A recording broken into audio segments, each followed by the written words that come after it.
नमो वरहंतारं नमो सिद्धारं नमो आर्याणं नमो वज्रायाणं नमो लोये सबसाहूरं शुद्धात्मानमनेकान्तं साधुमुत्तम मंगलम वंदे संदृष्टिसिद्ध्यर्थं संदृष्ट्यर्थप्रकाशकं मंगलम भगवान वीरो मंगलम गौतम गणे मंगलम कुंद कुंदाध्यो जैन धर्मोर्थ मंगलम।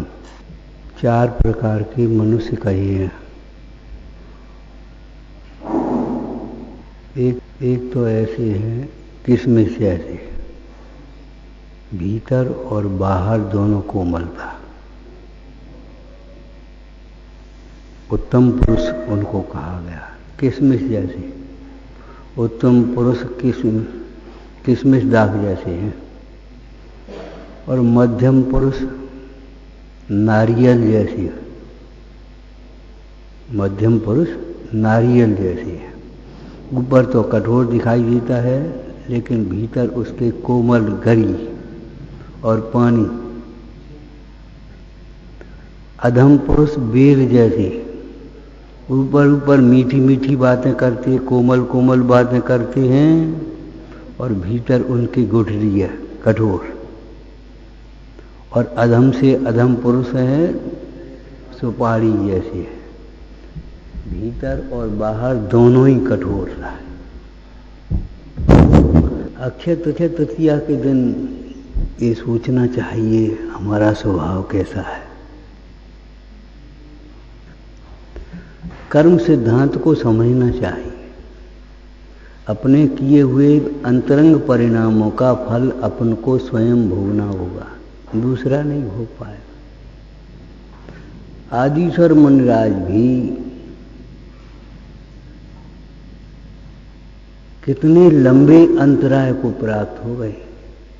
कितना लंबा।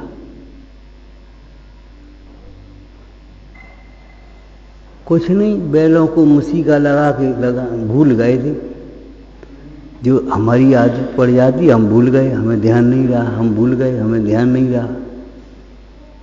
बैलों को मूसिका लगा करके भूल गए थे ऋषभदेव, और उस परिणाम के फल से उनके क्या हुआ, आहार का अंतराय होने पड़ गया। खाने में अंतराय किया था तो खाने का अंतराय पड़ गया। 22 घड़ी के लिए अंजना ने प्रतिमा को छिपा दिया था। 22 वर्ष का अंतराय पति के वियोग का पड़ा गया। जैसे बटका बीज छोटा होता है लेकिन उसका वृक्ष बहुत बड़ा होता है, ऐसे ही परिणाम तुम्हारी समझ में नहीं आता क्या हो गया।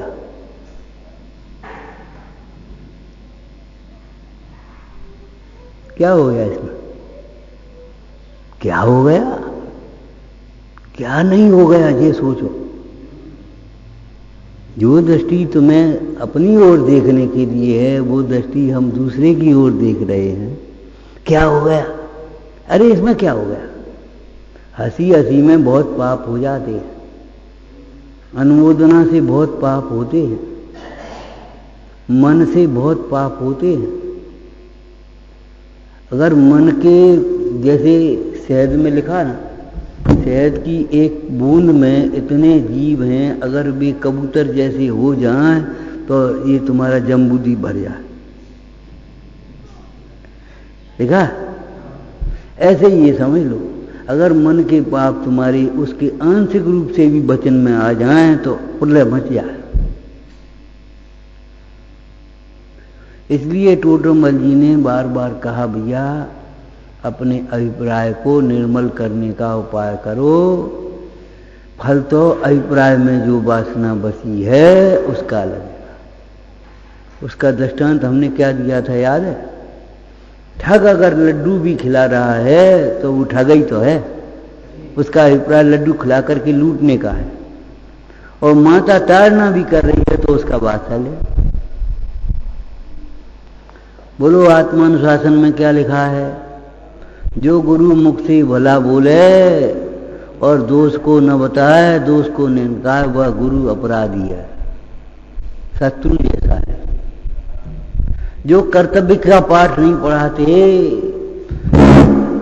माता शत्रु पिता बैरी ये न बालो न पाठता।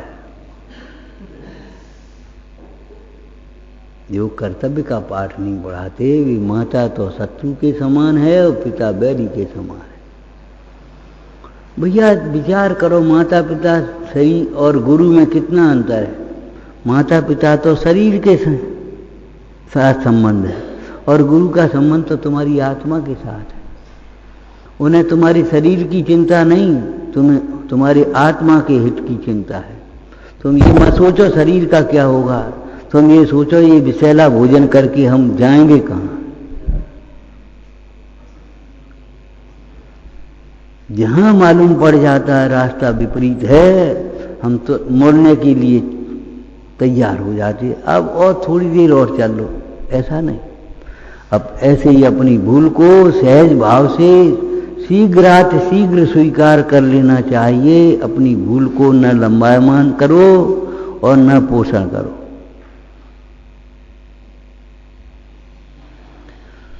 अपने हित के लिए, किसी दूसरे के ऊपर एहसान के लिए नहीं, अपने हित के लिए। इस अहंकार, मिथ्या अहंकार को छोड़ो, लापरवाही के जीवन को छोड़ो, अवज्ञा करना छोड़ो, अपने हित के लिए। इसमें हमारा हित है। टोटरमल जी ने क्या लिखा, अहो इसमें तो मेरा ही प्रयोजन भाषित होता है। विपरीत अभिप्राय से कहां जाओगे, अवज्ञा करके कहां जाओगे।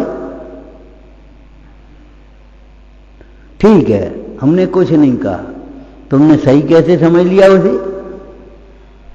एक बार सही बात है, एक रचना किसी ने लिखी होगी तो उसको जचवाने के लिए एक विद्वान के पास बैठ गए कि साहब हम सुनाते जाएंगे, आप जरा जांच दो। अब वो विद्वान प्रसिद्ध विद्वान थे, बनीजी थे ऐसे समझ लो। तो सामने वाला सुनाता गया, वे सुनते गए, 4-6 पेज बांच लिए, 10 पेज बांच लिए। अब उस लेखक को ये लगा कि ये तो कुछ कह ही नहीं रहे बाबा जी। उनकी शैली क्या थी, जो सही था उसको तो कहते थे हाओ भैया, और जो गलती थी वो कुछ नहीं, चुप रह जाते थे। सही पर हाओ भैया और गलती पर चुप रह जाते थे। जब 10 पेज बच गए, वाचन हो गया उसका, तो उसने कहा बाबा जी आपने कुछ कही तो है नहीं, गलत था तो कुछ बताई नहीं। अब बाबा जी क्या कहें, बोले भैया कह तो रहे हम, हाओ भैया, कोई गलती हो तो बता। गलती क्या बताएं, तुम तो गलती को सही माने बैठे हो, पुण्य को धर्म माने बैठे हो, राग को धर्म माने बैठे हो, भोगों को सुख माने बैठे हो। अब तुम पूजा करो, पाठ करो, यात्रा करो, व्रत करो, तप करो, शील करो, क्या मतलब निकलेगा। वो राग हेतु धर्म इच्छा है, इच्छाओं की पूर्ति के लिए ही तुम करोगे, कर दिया। जब तुम्हारी बाल बोध में लिखा है मिथ्यात्व के नाश के बिना धर्म का प्रारंभ नहीं होता और धर्म के प्रारंभ के बिना सुख शांति नहीं मिलती, तो अब आप सोचो, सोचो हमें कैसे हो जाएगा। ये मिथ्यात्व क्या चीज है, कैसे छूटेगी। मिथ्यात्व क्रिया का नाम नहीं है, किसी व्यक्ति का नाम नहीं है, मिथ्यात्व विपरीत मान्यता का नाम। इसमें क्या हो गया, इसमें क्या हो गया, क्या चाहते हो जाए तक ये सोचते हो। अपना स्वाध्याय तत्व निर्णय के लिए है, तत्व निर्णय भेद ज्ञान के लिए है, भेद ज्ञान स्वानुभव के लिए है। तत्व निर्णय के बिना किसी निर्णय पर नहीं पहुंची और अपने वही ढर्रा झांकी तहाँ, जो ही ढर्रा झांकी तहाँ, तो विश्वाध्याय से लाभ क्या हुआ। स्वाध्याय कर किया हमने और सोचा अरे ये तो गलत है, ये तो सही है, तो गलत को गलत माना, सही को सही माना, तब स्वाध्याय पूरा हुआ। जिसको लौकिक जीवन आप कहते हो, जिस ज्ञान का आचरण न हो उस ज्ञान से क्या लाभ होगा। तो आचरण में श्रद्धान और ज्ञान और आचरण तीनों अंतर्गत है। सम्यक दर्शन ज्ञान चारित्राणी मोक्ष मार्ग है। सोचो समझो विचार करो, ऋषभ मुनीश्वर को अंतराल कैसी हो गया और कितना धैर्य होगा उनमें। रोज रोज उल्टे काम होते थे और तो अभी वे अपनी सीधी मुद्रा लेकर के चलते थे। भाई ठीक है, अज्ञानी अपना अज्ञान नहीं छोड़ते तो हम अपना ज्ञान मार्ग कैसे छोड़ेंगे। सोचो उन्होंने अगर आहार के लिए जाने के लिए बंद कर दिया होता, नहीं जाते तो विधि कहां से मिलती। चलते रहेंगे तो किसी दिन विधि मिलेगी। आज को विधि है, अविधि है, तो कल विधि भी मिल जाएगी, और जब चलना ही बंद हो गया तो विधि कहां से मिल जाएगी। हमने अगर विपरीत को सही मान लिया, अब सही कब होगा, कभी नहीं होगा।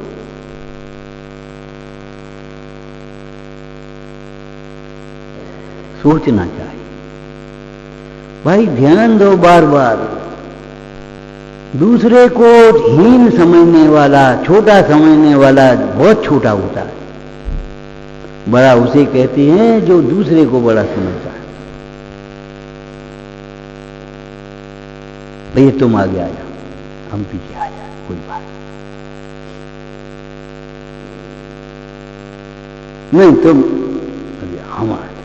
हमसे खुश हैं, हमसे नाराज हैं, ये कौन सी भाषा है। हार जीत की भाषा और नाराजी और प्रसन्नता की भाषा जैन दर्शन की भाषा नहीं है। वस्तु का परिणाम तुम्हारी इच्छा के अनुकूल हो गया तो ये नहीं है तुमने कर दिया, और इच्छा के अनुकूल नहीं हुआ पाया मालूम कदाचित, तो ये नहीं है तुम्हारा मेहनत बेकार हो गई, तुम्हें तो तुम्हारी परिणाम का फल मिलेगा। शास्त्रकारों ने क्या दृष्टांत दिया, वैद्य इलाज करता है, रोगी बच जाए चाहे मर जाए, आय पूर्ण हो जाए उसकी, और रोगी मर भी जाए तो वैद्य को हिंसा का दोष थोड़ी लग जाएगा।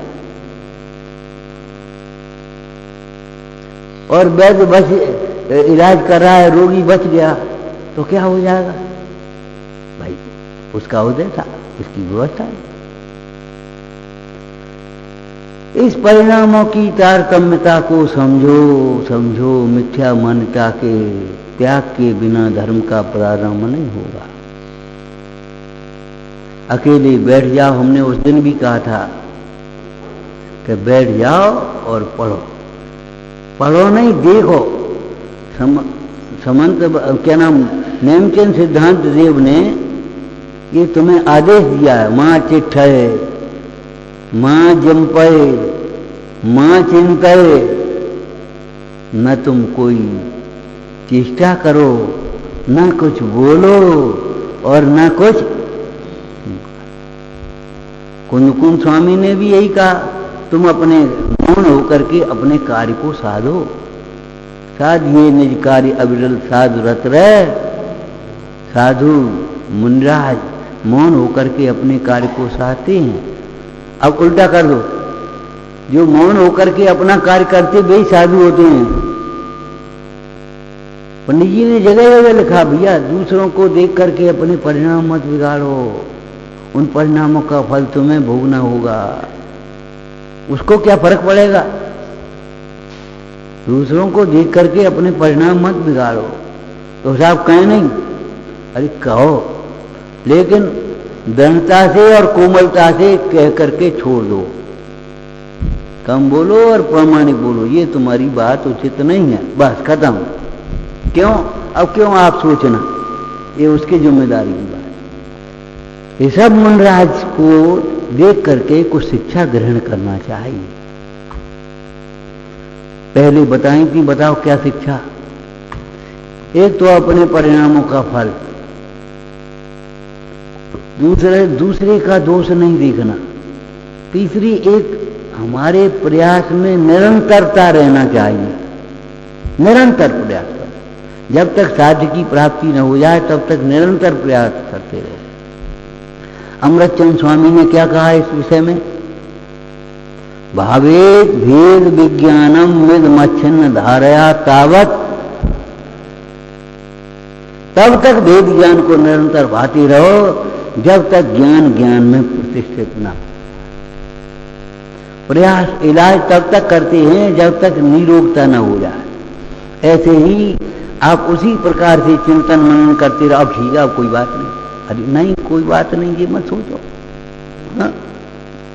इतने ढीलेपन से नहीं चलो, अब खुश हो गए।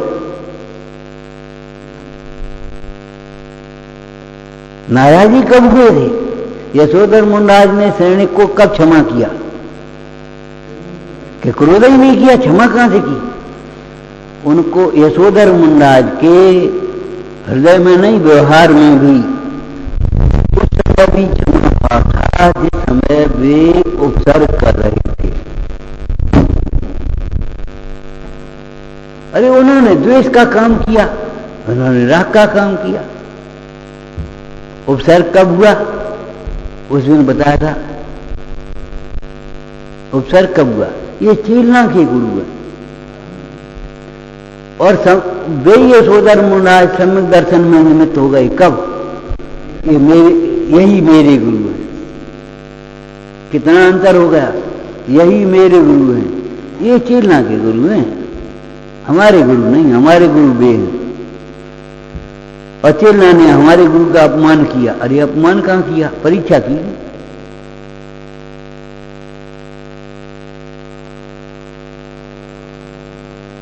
बताओ, मैं इनका अपमान का बदला लूंगा?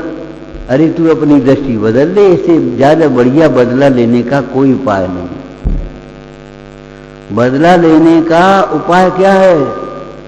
बोलो। अपकार का बदला उपकार से चुकाना चाहिए। जो तुम्हारे साथ अपकार करे उसे उसके साथ में उपकार करो।